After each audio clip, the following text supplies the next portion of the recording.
Aujourd'hui, ces centres de recherche soit s'appuient sur des ressources construites à 100% en interne et jamais ces ressources ne seront efficaces parce que si on veut avoir enfin assez efficaces, excusez-moi, je ne dirais pas elles ne seront pas efficaces, mais pas, je dirais pas assez efficaces, parce que on est limité en termes de budget, jamais on va avoir les capacités de calcul et les capacités de traitement comme si on prenait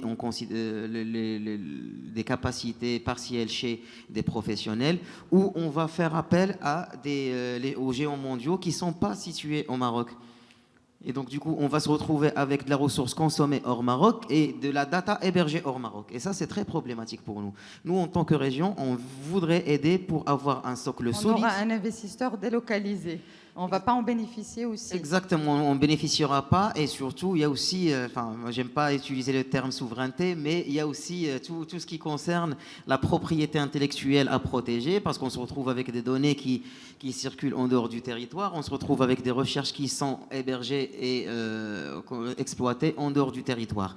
Et je comprends parfaitement ces acteurs, parce qu'aujourd'hui, c'est un dilemme. On ne peut pas rester les bras croisés et attendre qu'un système existe. Donc, du coup, aussi, ils se doivent d'avancer.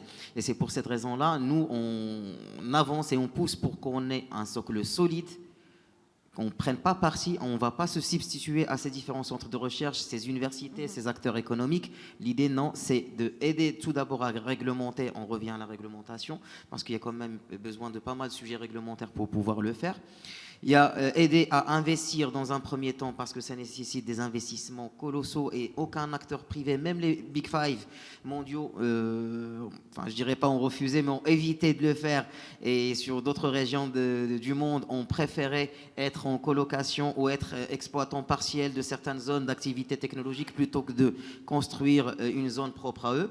Et donc du coup, il n'y a que la région plus les différents départements ministériels qui sont concernés qui peuvent créer ce premier socle, permettre aux différents acteurs économiques mondiaux de venir se positionner et aussi permettre aux universités et aux centres de recherche d'exploiter ces technologies-là